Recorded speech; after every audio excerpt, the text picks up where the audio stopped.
Ava Santina Evans, and senior political correspondent at the Daily Express, Christian Calgi. A very good morning to both of you. So the front page is again dominated by the war in Ukraine, but some very different images on today's papers compared to yesterday's. Yesterday's full of the animosity between Zelensky and Trump. Today, pictures of warmth with Keir Starmer. And you're kicking us off with the Sunday Mirror. Yes, it's a show of solidarity from our Prime Minister Keir Starmer to Zelensky, who arrived in London yesterday and was greeted with an almost hero's welcome, I would say, at Downing Street. There was sort of a standing ovation by passers-by, and there were people outside Downing Street on Whitehall who were cheering him as he was entering through the gates. And the two of them actually spent a long time on the front step, which is rather unusual. Normally you get the sort of ceremonial, handshake, but they seem to speak for quite a considerable length of time, presumably to get enough pictures in to perhaps show a little bit of strength in the face of, well, some waning support from the US. And then today we're going to see a number of EU leaders arrive in Downing Street for these crisis talks that will continue. That's right. And you think Keir Starmer had that meeting with Donald Trump that was widely praised in the press, at least, for being a success in the way he handled it. And then 24 hours later, he must have been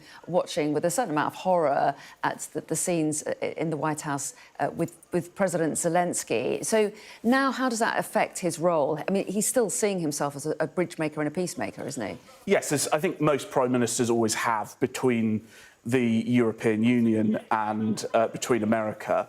But yes, I mean, I'm sure he will have been watching through his fingers. The problem for Keir Starmer is it's been an undeniably good week for him in terms of communications, and the operational matters of how, and all the front pages have been the best since he came to power. But what we saw was a big contrast between what he said and the lasting message Donald Trump seems to have taken away from that meeting. At the moment, it doesn't seem like Britain's voice has had much effect on the president's way of thinking, and ultimately that matters more than a few good pages and getting through a meeting with Donald Trump without any controversy. And yet we do know that Keir Starmer has spoken to Donald Trump twice, I think, since that altercation in the Oval Office. So interesting to see whether or not Donald Trump does listen at all. But take us to the Sunday Times next, because lots of very warm pictures and warm words, but the Sunday Times implying that there's real substance also backing up this meeting. Yes, exactly. So the Chancellor, Rachel Reeves, has promised to change the remit of the National Wealth Fund, which is worth about 27.8 billion in spending a year, in order to allow for that to be spent on defence. At the moment, it's only used for infrastructure projects. Now, this money is separate from the defence increase to 2.5% that was announced by the Prime Minister earlier this week. On top of that, were also scenes yesterday of Rachel Reeves and her Ukrainian counterpart signing off a 2.26 billion bilateral loan. They say we will get the money back to Ukraine, and they say that it marks the first time that money that has come from frozen Russian assets in Britain is going to be used for military purposes. So, again, a couple of quite substantive pieces of news there in terms of both our support to Ukraine and our own defences.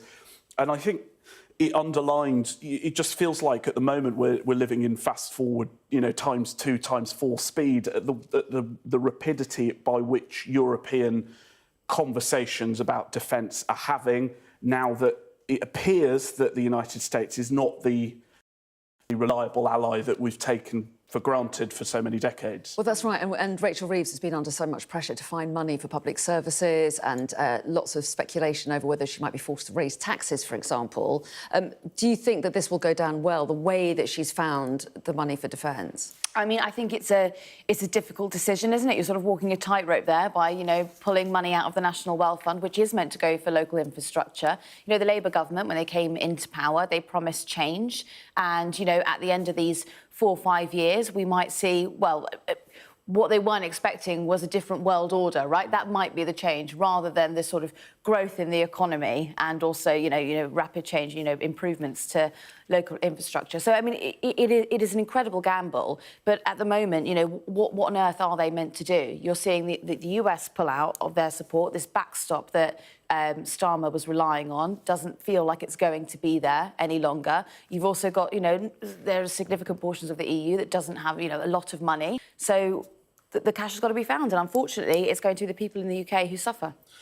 I just remembered I was once speaking to James Cleverly when he was Foreign Secretary, and he outlined the political problem with some of these decisions, which are that a government will not win an election on foreign policy matters, but it can really easily lose one. So it's a political gamble to be taking money out of infrastructure spending to put on defence, and it may or may not pay off. People also vote for leaders they trust, and if Keir Starmer manages to come through this period looking like he's shown leadership, that could be a political advantage. Yeah, definitely, for him. and I think he's grabbing it with both hands, and it has been his best week as Prime Minister since I think he won the election.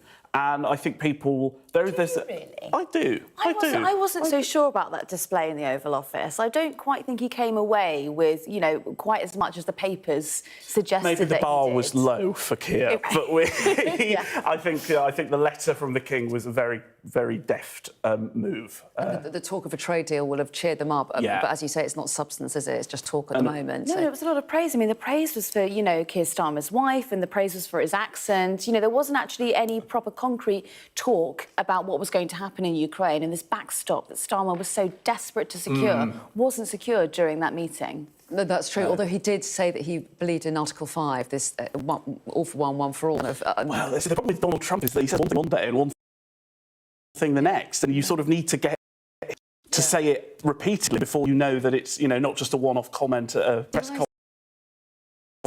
He said that as well, didn't he? And really fascinating read inside the Times, actually, by their editor, political editor Tim Shipman, about the preparations that Starmer had for that meeting with Donald Trump. Apparently, it's been going on for months, all down to the language, the body language, anything. Anyway, that's fascinating.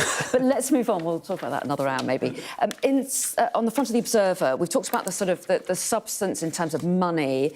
The soft power also at play during this visit with Zelensky. Front of the Observer, a royal welcome for him. Yes, so this is Zelensky is going to meet with King Charles at Sandringham, which is not as quite as big of an offer. Sorry if that's any of those semantics fit together there, as what was handed to Donald Trump, who was offered Windsor. And I'm told by monarchists, this might be a bit more of your remit, that apparently you want Windsor over Sandringham. Is that right? I think it depends what you get up to at the respective palaces. Right. Because I think JFK was offered a shooting trip. Which I think is the biggest honour. Actually, no, it was LBJ. It was LBJ. Straightforward shooting weekend, was it? Straightforward shooting. Exactly. Yeah. No, but I think the soft power, and obviously Donald Trump is, clearly besotted by our monarchy, and it is a Trump card. I can sort of understand actually why the Canadians are feeling quite aggrieved that the king is not being wielded in their favour, given he is also their king. But again, it's symbolically very important, regardless of in which castle they are meeting, for this to be going ahead. And it's I think we can get onto it with the Mail front page. Yeah, take us to the Mail on Sunday. Yeah, because this is we were just saying before, really interesting Mail front page. They know their readers. They know really what the feeling of Middle England is. And they're saying, basically, to rescind the state visit invitation after Donald Trump's humiliation of President Zelensky. And they're saying that the visit should be shelved. And interestingly, I think very interestingly, this is being spearheaded by a shadow Conservative frontbencher, Alicia Kearns, who has said that state visits should be conferred to the most honourable of allies.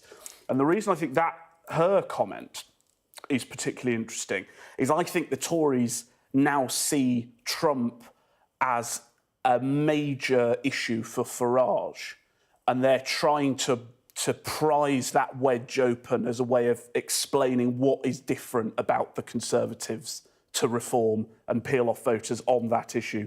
But wider, the fact that the Mail are now saying this shouldn't be going ahead, I think speaks a lot about where the mind of the general British voter is.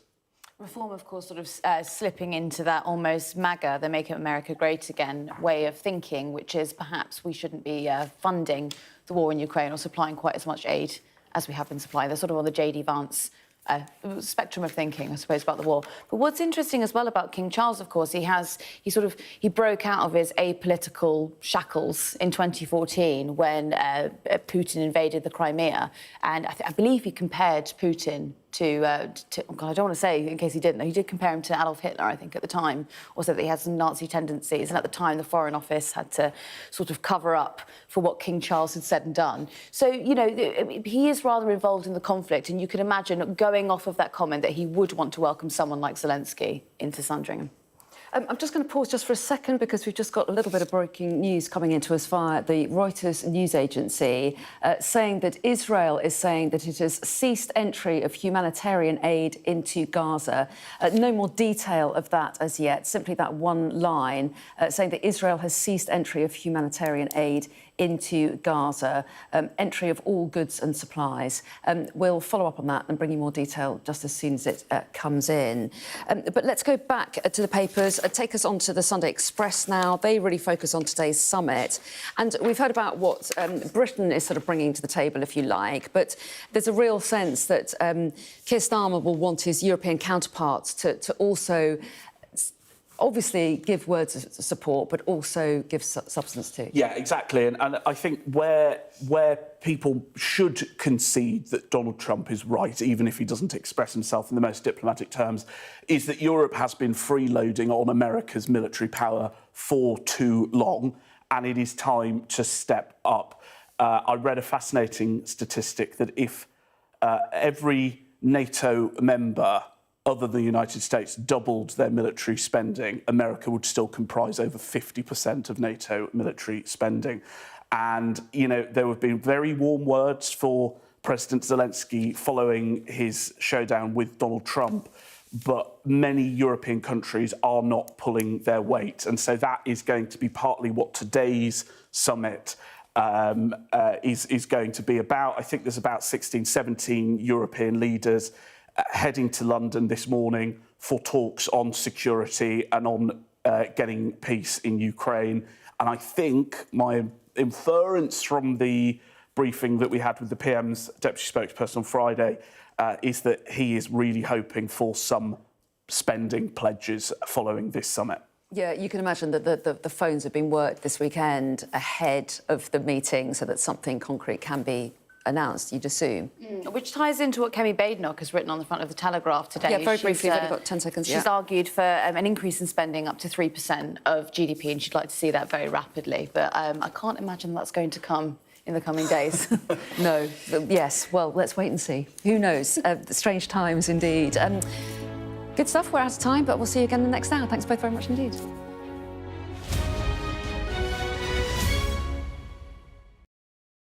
Sky News, get the full story. Now all